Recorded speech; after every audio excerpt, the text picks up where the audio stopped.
Driver बंधुओं में मेरे जितने ड्राइवर साथी हैं सब लोग खुशी महसूस कर रहे हैं। जो उपलब्धि हासिल की है उसके लिए सभी लोग बधाइयाँ दे रहे हैं, सब लोग फ़ोन कर रहे हैं, मैसेज कर रहे हैं। मैं बहुत खुश हूँ। मुश्किल तो था लेकिन उसका हिम्मत था, अपनी हिम्मत से सपोर्ट से और लोग हमने भी सपोर्ट किया, इसकी मम्मी ने भी सपोर्ट किया। मेरा छोटा लड़का है वो सारा कैमरामैन का काम किया, पढ़ाई लिखाई सब अपना बंद करके, पढ़ाई भी उसकी डिस्टर्ब हुई बीच में, और सब बाहरी लोग का भी सपोर्ट उसको मिला है। मेरा सपना है कि और आगे वो बढ़े, जिससे उसके पिछली ज़िंदगी जो बीता उसको याद करना नहीं चाहते हम लोग, वापस उसको रिपीट करना भी नहीं चाहते। वो आगे बढ़े।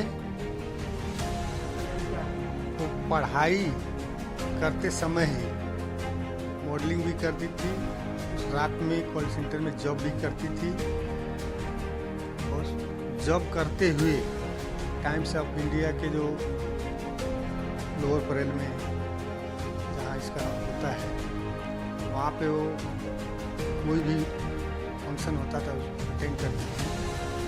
एक बार गई तो वहाँ के गेटमैन ने उसको अंदर जाने नहीं दिया, तो उसने क्या किया कि 4 किलोमीटर पैदल चल के बैक गेट से जाके मिस इंडिया ऑर्गेनाइजेशन का जो कार्यक्रम था उसमें हिस्सा ली। बैड लक उसमें आगे नहीं बढ़ पाया। तो निरंतर उसका प्रयास था हम आगे बढ़ें, लेकिन इस बार 6 साल 7 साल तक मेहनत करने के बाद, कठिन परिश्रम करने के बाद वो इस मुकाम पर पहुंची है। उसके लिए हम लोग को बहुत खुशी है। एक ज़माने में बैक गेट से उनको एंट्री मिलने की ज़रूरत पड़ी और आज फ्रंट स्टेज पे खड़े रहकर के देश भर के जितने भी लोग उसमें पार्टिसिपेंट्स थे उसमें वो रनर अप रही, एक तरीके से विजेता ही विजेताओं में से एक थी। तो वो जो भावना थी और पहली बार वो खबर मिली, वो क्या लम्हा था आप लोगों के लिए, कैसा महसूस कर रहे थे आप लोग उस समय? हम लोग मिस इंडिया ऑर्गेनाइजेशन के इंस्टाग्राम वेबसाइट पे देख रहे थे, 2-2 मिनट का वो लोग डालते थे, देख देख के हम लोग खुश हो रहे थे। जब क्राउन उसको मिल गया तो सब लोग रोने लगे खुशी के मारे, और रात भर सोए नहीं। पूरी रात जो है घर में गायत्री मंत्र मोबाइल में, टीवी तो घर में है नहीं, आप देख ही रहे हैं, मोबाइल में ही गायत्री मंत्र चलता रहा। इसकी मम्मी बार बार बीच बीच में उठ के, यहीं सामने गणेश मंदिर है वहाँ जाती थी, पूजा करती थी वहाँ, उसके बाद घर आती थी, पूछती थी क्या हुआ। जब क्राउन उसको मिल गया तो सब लोग खुशी से रोने लगे। पिछले इन दिनों में जब से उनको रनर अप घोषित किया गया तब से लेकर बदलाव आया है, देखने वालों का नजरिया आपके प्रति कुछ बदला है, देख के उनके मन में कुछ सम्मान की भावना आई है, कुछ आपने बदलता हुआ हाँ, महसूस किया जो है? अपने दूर के थे, जो लोग कहते थे दूर के रिश्तेदार हैं, वो आज कह रहे हैं कि हमारे रिश्तेदार हैं। जो हमारे चाचा के लड़के हैं, जो हमारे चाचा हैं, वो लोग कह रहे हैं कि हाँ हमारे हैं। पहले वो अपनाने के लिए तैयार नहीं थे। जो दूर के दोस्त तैयार थे, जो कभी राह चलते रास्ता अपना बदल के निकल जाते थे, कभी पूछते नहीं थे, वो सामने से आके बधाई दे रहे हैं, फ़ोन कर रहे हैं, वीडियो भेज रहे हैं, पेपर में ये निकला वो निकला सब बता रहे हैं। तो पढ़ेगी, और बाकी मिस इंडिया ऑर्गेनाइजेशन का जो साथ ही 1 साल रहने का प्लान है, उनकी बताए हुए रास्ते पे वो चलेगी। लेकिन हम सोच रहे हैं कि हम अपने बच्चों की लाइफ, लेकिन एक माँ जितना कमाई उतना हमने खर्च किया, उसको पढ़ाया, पिताजी कमाए, घर का खर्च चला भाड़े पे। अभी हम 1-2 साल और मेहनत करेंगे तो हमारे पास पैसे तो है नहीं, तो हम अपने नाला सुपारा में एक झोपड़ा ही लेंगे, अपने बच्चों के लेके वही सुखी से रहेंगे।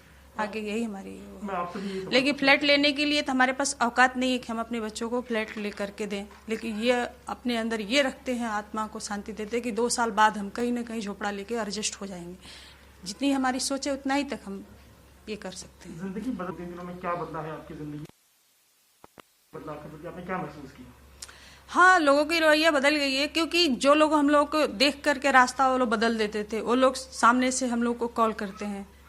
कभी दुख में हम लोग बिना खाए भी सो जाते थे, कोई हम लोगों को पूछता भी नहीं था।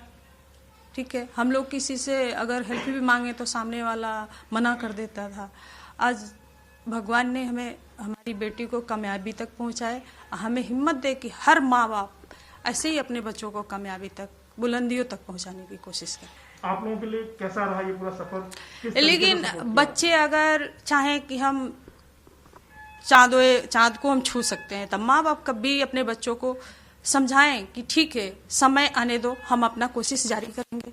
कोशिश हमेशा जारी रखना चाहिए, बच्चों को कभी पीछे बैक साइड नहीं खींचना चाहिए, आगे बढ़ाने की कोशिश करें। और उसकी जिंदगी है, कहाँ तक ऊपर वाले ले जाएंगे वही जाने। सब हमारे लिए तो बहुत ये था, लेकिन मैंने अपने अंदर बल बनाया कि मैं ब्यूटिशियन थी पहले, मैं ब्यूटी पार्लर में काम करती थी।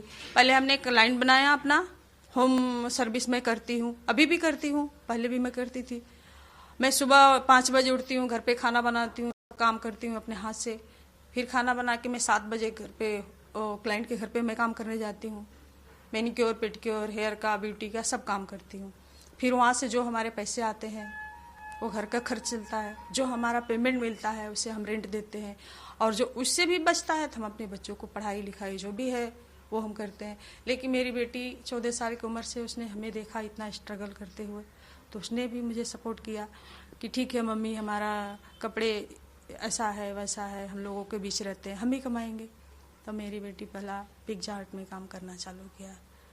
पिज्जा हट में काम करके अपना जो भी है वो पूरा करती थी, कपड़े हुआ, चप्पल हुआ, फीस भरने का जो भी मान लीजिए घर पे जो कमियां उसको दिखती थी, थोड़ा हेल्प करती थी। फिर उसने 12वीं पास किया, उसके बाद उसने इसमें डब्ल्यू में काम, इसमें क्या बोलते हैं, WNS में उसने काम किया। तो उसने बहुत कॉल सेंटर में काम करके उसने बहुत हिम्मत जुटाया। आज के 5 साल पहले तो बहुत परेशानियां थी। 5 साल बाद आपकी जिंदगी किस प्रकार से होगी? हाँ, 5 साल बाद तो हम आगे 5 साल आगे, तो अभी तो मैं और आगे तो मैं नहीं बता सकती कि क्या होगा। वो तो एक दिन भी नहीं बता सकते कि 1 घंटे में क्या होने वाला है। अब भी क्या प्रेजेंट में हो रहा है ये हम बता सकते हैं कि अभी मुझे क्या करना है, लेकिन 5 साल पहले मुझे जाना डिफिकल्ट है, इसके आगे मैं नहीं बता सकती कि क्या करेंगे।